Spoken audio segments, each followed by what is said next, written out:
하나님 말씀 같이 읽겠습니다. 열왕기상 19장. 열왕기상 19장 3절에서 8절.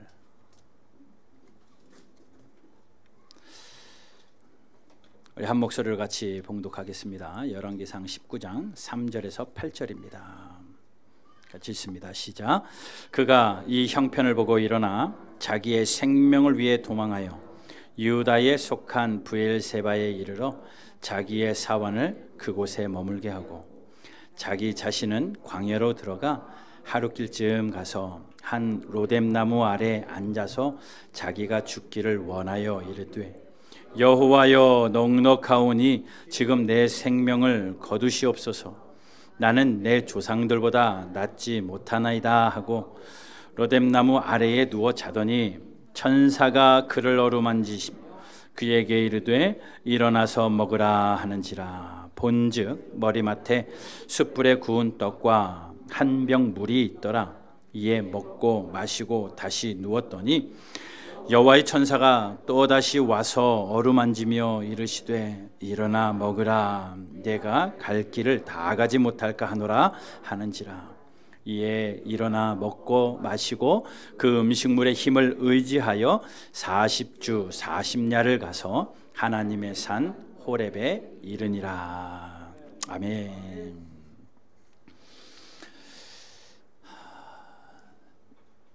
여러분, 요즘 잘 살고 싶은 마음 누구에게나 다 있습니다.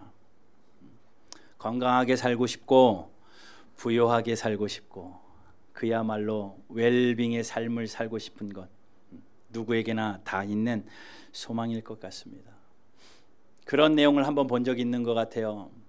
잘 살기 위해서는 정말 질 높고 품격 있는 웰빙의 하루하루의 삶을 살기 위해서는 두 가지가 없어야 되는데 하나는 스트레스다. 맞아요. 스트레스는 만병의 근원이라고 하더라고요.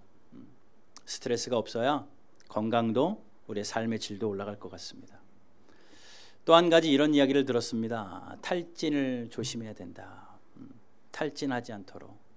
육체적인 탈진, 정신적인 탈진, 이런 탈진을 잘 예방하고 또 적절하게 대처하는 것이 웰빙, 잘 사는데 필요한 조건이다라는 이야기 들었습니다.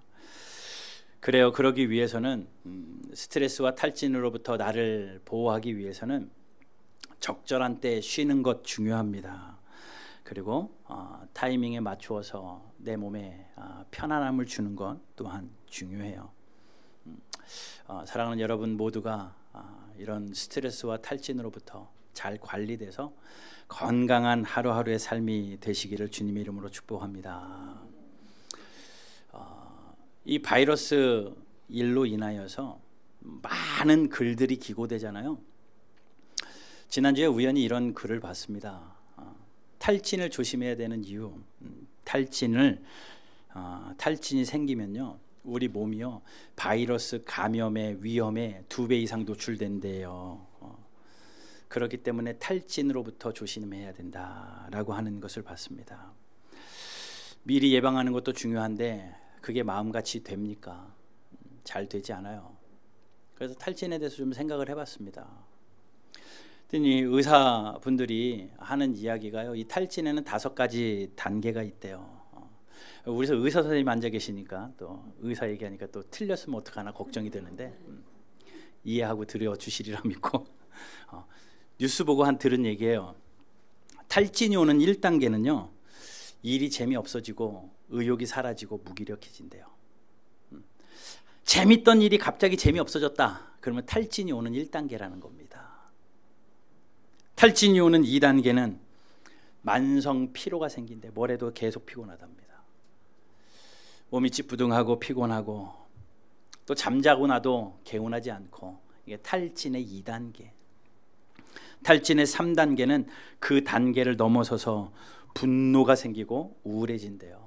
감정이 기복이 생긴다는 겁니다. 금방 분노가 생기고 금방 우울해지는 심리적인 증세가 나타난다. 탈진의 네 번째 단계는요, 그것들로 인해서 급성 질병이 생긴대요. 강박적인 집착을 보이면서 일상생활이 편안해지지 않는다. 탈진이 오는 네 번째 단계, 마지막 절망적인 탈진의 다섯 번째 단계는요, 신체적인 문제가 심각해지고요, 정신적인 문제가 겹쳐서 삶을 유지하기 어려울 정도로 하루하루 사는 것이 지옥 같은 그런 삶이 된다.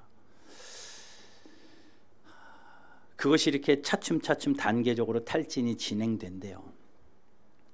1단계가 뭐라고 그랬습니까? 무기력해지는 거라고 이야기했습니다. 그러면서 해결책을 이렇게 이야기해요. 여유를 가져라. 웃어라. 체념할 거는 빨리 체념해라. 조용히 혼자 있는 장소에 있어서 좀 쉼을 가져라. 완벽을 바라지 말고 부담감을 버리고 살아라. 낙천적인 생각으로, 세계관으로 좀 너그러이 살아라 등등 여러 가지 조언들이 있는 것을 봤습니다. 그런데 이 탈진이요, 우리의 삶에만, 건강에만, 생활에만 있는 게 아니라 영적으로도 탈진이 일어날 수 있어요. 영적인 탈진이 일어나면 아마도 비슷할 것 같습니다. 무기력해질 것 같아요. 신앙생활이 재밌었는데 재미가 없어집니다. 기도하는 것이 즐거웠는데 그냥 냉랭해져요. 예배하는 것이 행복하고 교회 오는 발걸음이 즐거웠는데 교회 오는 것이 그렇게 지루할 수가 없습니다. 예배하는 1시간이 순간 지나갔는데 왜 이렇게 1시간이 길고, 목사는 설교가 왜 이렇게 점점 길어지는지 무기력해진대요. 영적인 탈진이 오면요. 또 영적인 탈진이 오면 그 신앙생활로 인하여서 여러 가지 피로가 겹치기 시작을 하고, 신앙생활의 인간관계 속에서 모든 것이 귀찮아지고, 결국은 하나님을 잊어버리게 되고 예배를 떠나게 되고 그렇게 되어진다라는 거예요. 제가 왜 이 생각을 했냐면요, 제가 그런 것 같아서 그래요. 이 코로나 바이러스로 인해 가지고 모든 것이 위축되다 보니까 무기력해집니다. 예배하는 것도 무기력해지는 것 같고, 기도 생활도 무기력해지는 것 같고, 모든 성도들을 만나서 그 활기찼던 그러한 모습들이 점점 무기력해지는 것 같아서, 자칫 잘못하면 이러다가 영적으로 탈진되어져 버리겠다. 그냥 무기력으로 끝나다 다시 살아나면 모르는데 그냥 영원히 그냥 무너져 버려가지고 다시는 일어나지 못할 신앙의 밑바닥으로 가라앉아 버리면 어떡할까, 그런 생각들을 하게 됩니다. 신앙생활하다 보면 탈진이 올 수 있고요, 교회 생활하다 보면 탈진이 올 수 있고요, 가정에서도, 부부관계에서도 탈진이 오고, 자녀와 부모의 관계에서도 탈진이 오고, 직장 생활에서도 탈진이 올 수도 있습니다. 관계의 탈진이 올 수도 있고, 육체적인 탈진이 올 수도 있고, 영혼의 탈진이 올 수도 있고, 신앙의 탈진이 올 수도 있다라는 거예요. 여러분, 그렇게 무기력해지면요, 누가 나 건드는 것만큼 귀찮은 것 없습니다. 있는 대로 힘을 다 써서 하루를 살고 퇴근한 아빠가 힘겹게 집안을 들어왔는데 아이들이 아빠라고 부르면, 그렇게 귀엽던 아이들도 내 몸이 피곤하니까 뭐라고 이야기해요? 아빠 피곤하니까 손대지 마. 엄마들은 또 어떻습니까? 하루 종일 가사 일에 또 여러 가지 일들에 지쳐 있다가 저녁에 아이들이 엄마라고 부르면 엄마 피곤해, 힘들어, 손대지 마 라고 말하는 것이 우리들의 생활이 아닙니까? 피곤한 엄마, 피곤한 아빠, 그것으로 끝나는 것이 아니라 관계 속에서 피곤해지고, 아니 그냥 이 땅에서의 피곤의 문제만이 아니라 영혼이 피곤해지고 또 신앙이 곤핍해지는 그런 일들이 있다라는 거예요. 오늘 성경을 읽다 보면 탈진한 한 사람이 나옵니다. 저는 오늘 그 분을 소개하려고 하는데, 그 사람이 엘리야예요. 엘리야가 탈진을 했다고? 라고 물음이 생기겠죠. 그렇게 신앙의 위인도, 하나님 앞에 크게 쓰임을 받았던 하나님의 사람도 탈진합니다. 그가 어느 정도로 탈진하냐면요, 오늘 본문 4절 한번 보실래요? 도망가요. 자, 3절부터 제가 볼게요. 자기의 생명을 위해 도망갑니다. 유다에 속한 부활세배에 이르러 자기의 사원을 그곳에 두고 자기 사람들을 놔두고 이제 혼자, 4절 보니까 자기가 혼자 광야로 또 들어갑니다. 메마른 광야길을 걸어갑니다. 하루 내내 걸어서 도망갑니다. 그리고 한 로뎀나무 아래서 지쳐버렸어요. 있는 대로 다 탈진했습니다. 탈진하고 그가 이렇게 이야기해요. 죽기를 원하여 이르되, 죽고 싶은 거예요. 신앙의 위인이었던 엘리야도요. 그러면서 하나님 앞에 뭐라고 말합니까? 여호와여, 넉넉하오니 지금 내 생명을 거두시옵소서. 나는 내 조상들보다 낫지 못하나이다. 뭐라고 이야기하는 겁니까? 하나님, 차라리 죽는 게 좋겠습니다 라고 이야기하는 거예요. 차라리 죽는 게 속 편하겠습니다. 메시지 성경에서는 이 본문을 이렇게 이야기합니다. 여호와여, 하나님, 이만하면 됐습니다. 저를 죽여주십시오. 무슨 이야기입니까? 하나님 할 만큼 했잖아요. 이 정도면 됐잖아요. 저를 죽여주십시오. 저는 제 조상들과 함께 무덤에 들어갈 준비가 되어 있습니다. 죽기를 각오하고 하나님 앞에 기도하는, 완전히 다 탈진해버린 그런 상태라는 거죠. 탈진해 있는 이 엘리야를 오늘 우리는 좀 생각하고, 결국은요, 그가 탈진해서 끝나는 게 아니라요, 오늘 본문 8절 보면 일어나 먹고 마시고 음식물의 힘을 의지하여 40주 40야를 가서 하나님의 산에 호렙에 이르느니라. 일어나서 이르게 되는 역사가 그에게 있는데, 그 사이에 무슨 일이 있었는가? 우리에게 그 일이 있었으면 좋겠어요. 육체적으로 탈진이 일어나고 영적으로 탈진이 일어나고 신앙에 무기력해져 있는 저와 여러분들에게 오늘 엘리야에게 일어났던 하나님의 은혜, 엘리야에게 있었던 그 놀라운 기적 같은, 그를 다시 벌떡 일으킬 수 있었던 그것이 무엇인지 생각하고 우리가 사모함으로 그런 은혜의 자리로 나아가는 저와 여러분들 되기를 주님의 이름으로 축복합니다. 엘리야가 누굽니까? 성경에 수많은 기적과 이사를 행했던 사람이 엘리야입니다. 성경의 인물들끼리 아마도 간증 대회를 한다면 1등 아니면 2등 할 사람이에요. 얼마나 간증거리가 많은데요.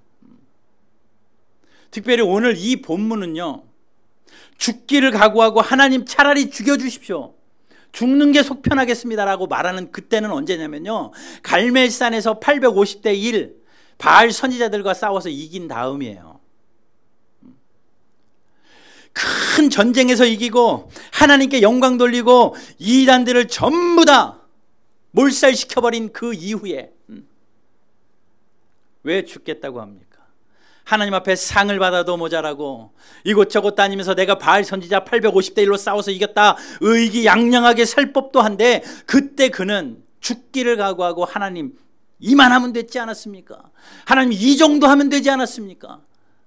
차라리 나를 죽여주십시오 라고 이야기하고 있어요. 참 그런 것 같습니다. 하나님의 큰 일을 하고 난 다음에 급격한 탈진이 오는 것 같아요. 다윗도 그랬어요. 성경을 읽어보니요, 영혼의 탈진이 그에게도 있었습니다. 삼손도 그랬습니다. 삼손 아시죠? 이스라엘에 사사했던 삼손.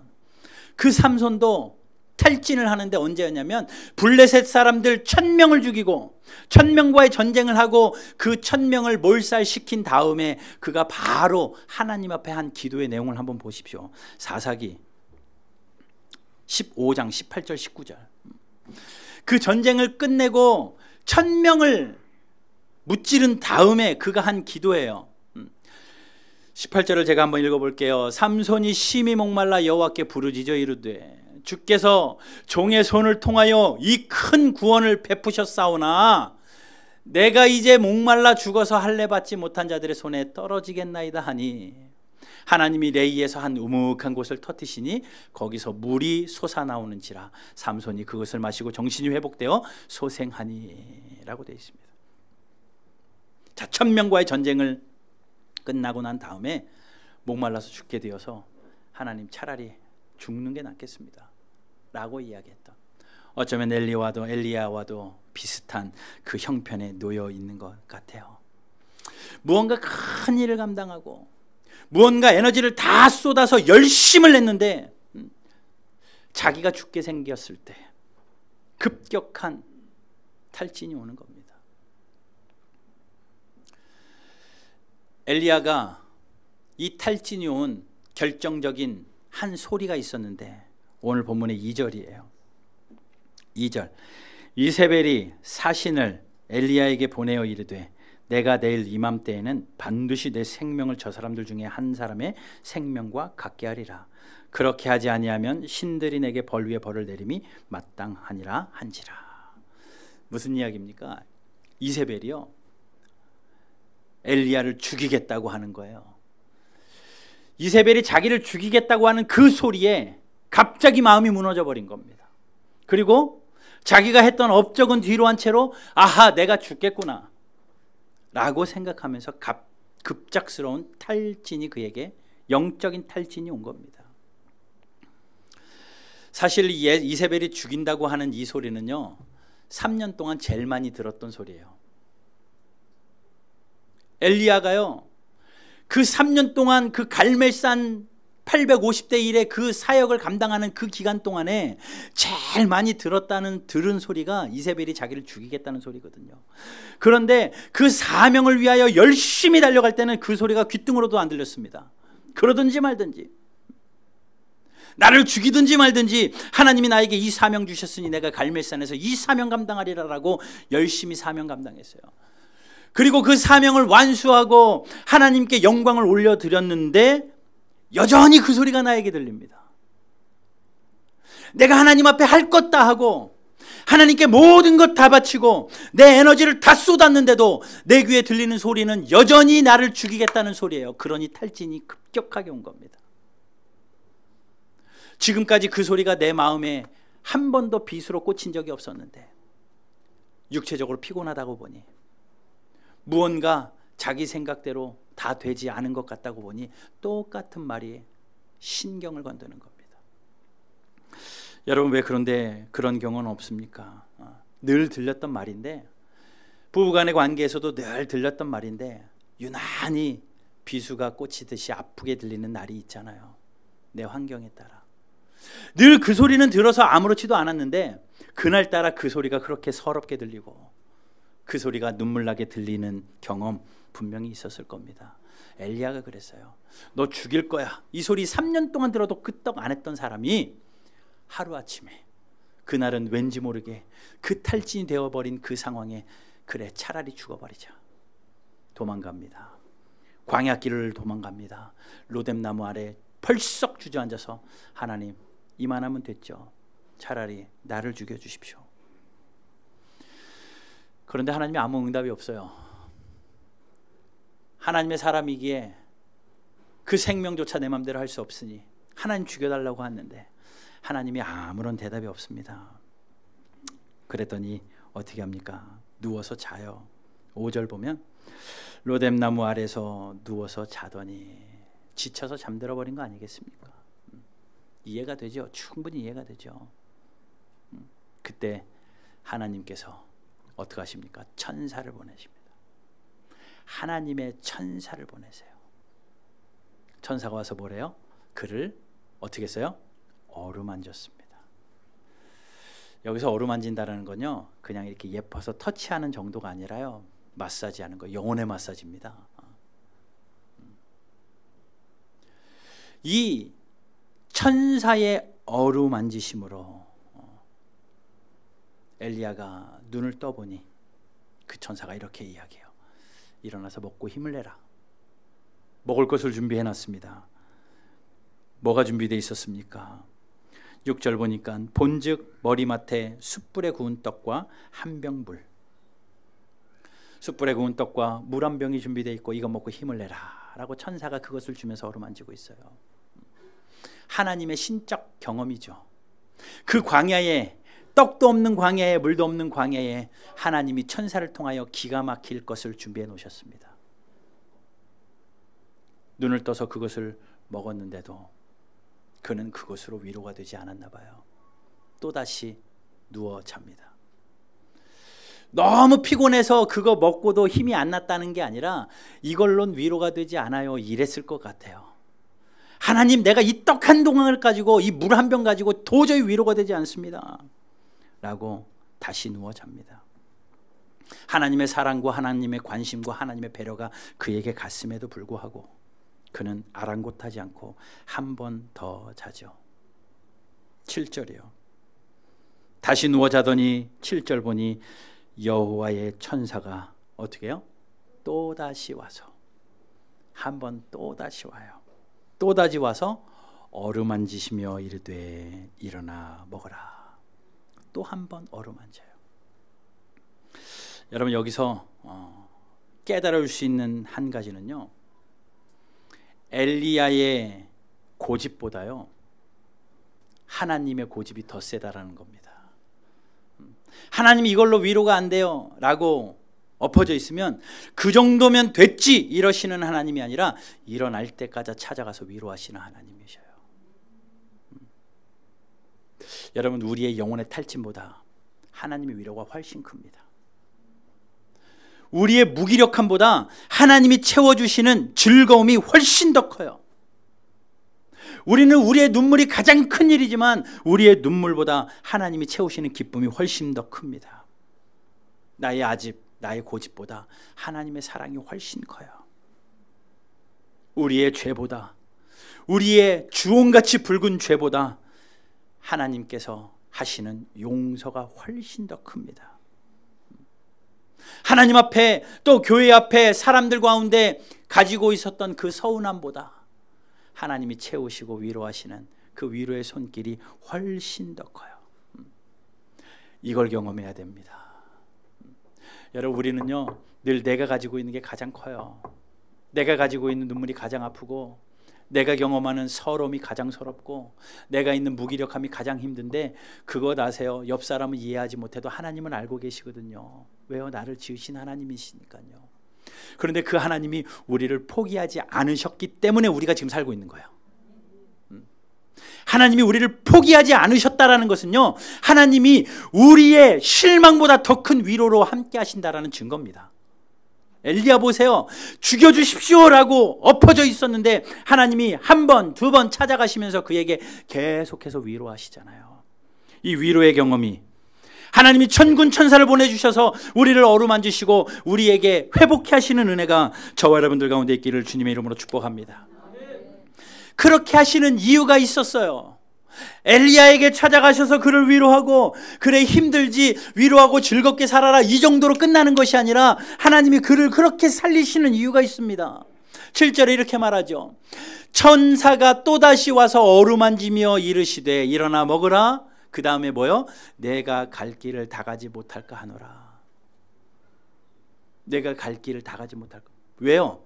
갈 길이 남아있다는 거예요. 너 아직 살아야 할 이유가 있고, 넌 아직 가야 할 길이 있다. 죽기는 뭘 죽어? 라고 이야기하시는 거예요. 반대로 말하면요, 가야 할 길 힘내서 일어나라. 내가 너와 함께 하겠다라는 겁니다.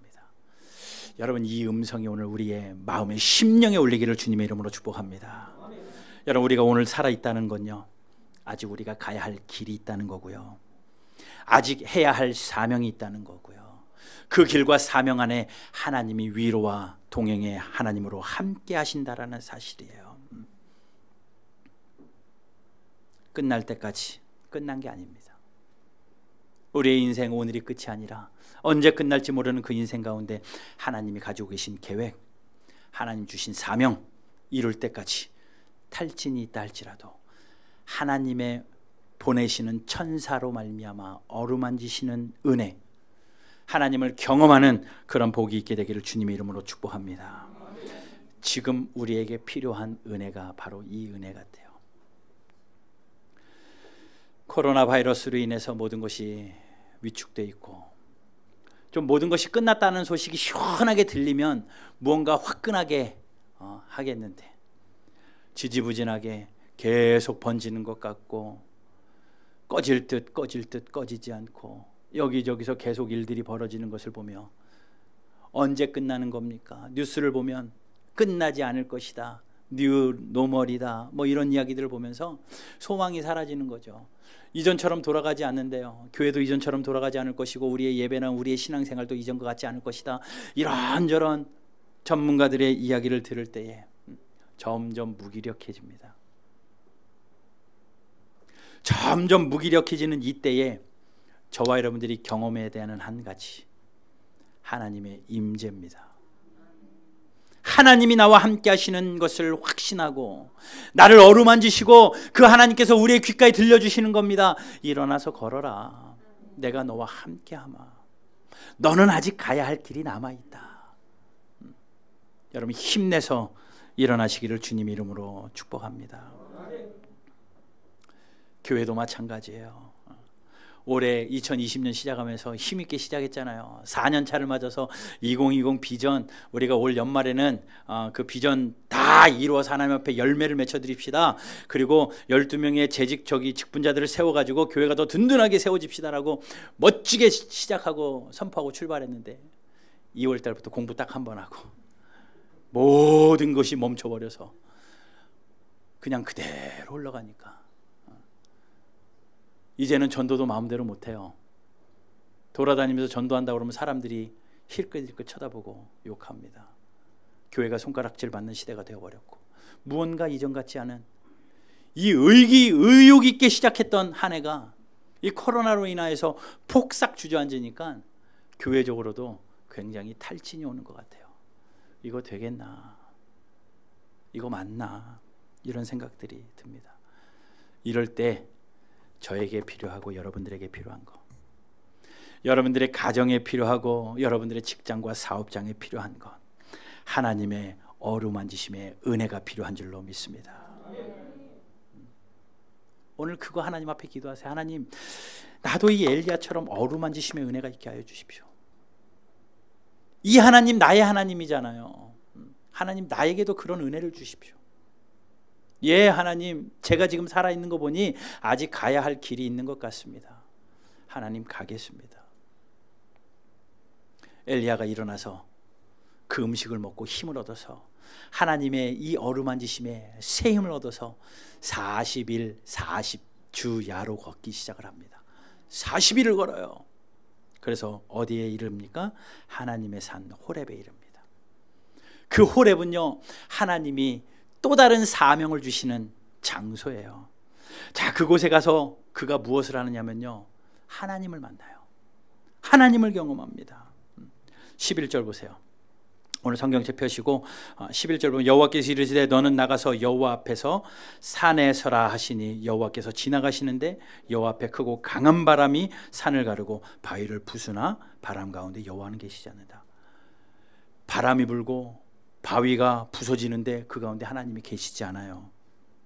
그 다음에 바람 후에 뭐가 있었습니까? 지진이 있었는데 지진 가운데도 하나님이 계시지 않아요. 하나님이 가라고 한 그 호렙산에 갔는데 바람 속에도 하나님이 계시지 않고 지진 가운데도 하나님이 계시지 않습니다. 12절 보니까 지진 후에 불이 있었습니다. 불 가운데서도 여호와가 계시지 않았어요. 그런데 언제 하나님을 경험하느냐? 불 후에 세미한 소리가 있는지라. 하나님의 조용한 목소리, 하나님의 세미한 음성이 그에게 들리니 그에게 힘이 생기는 겁니다. 여호와의 말씀이 힘이었어요. 여러분, 이 세미한 음성을 듣는 저와 여러분들 되시기를 주님의 이름으로 축복합니다. 우리가 왜 탈진이 일어나는 줄 알아요? 이 세미한 음성이 들리지 않기 때문에 탈진이 일어납니다. 내가 너와 함께한다. 우리와 늘 함께 하시는 하나님의 세밀하신 음성이, 하나님의 이 세미한 음성이 우리에게 들리지 않기 때문에 탈진해요. 왜 이게 안 들리는 줄 아십니까? 우리는 무언가 큰 일에서 하나님을 경험하려고 합니다. 죽다 살아나서 하나님을 경험하고 싶든지, 아니면 뭔가 뒤집어졌다가 다시 회복되면서 하나님을 경험하고 싶든지, 무언가 큰 일 가운데, 간증거리 가운데 하나님을 경험하고 싶어 해서 그래요. 그러나 하나님은 여전히 하나님으로서 우리의 평상시의 삶에서 세밀하신 음성으로 우리와 함께 계시는 하나님이십니다. 아무 일 일어나지 않아도 늘 평범하게 동일한 일이 우리의 삶에 있다 할지라도 여러분 그 가운데 나와 함께 계시며 우리에게 속삭이시며 내가 너와 함께한다. 내가 너와 함께한다. 이 음성 하나가 들려질 때에 이 탈진으로부터 회복되어지는 은혜가 있을 줄로 믿습니다.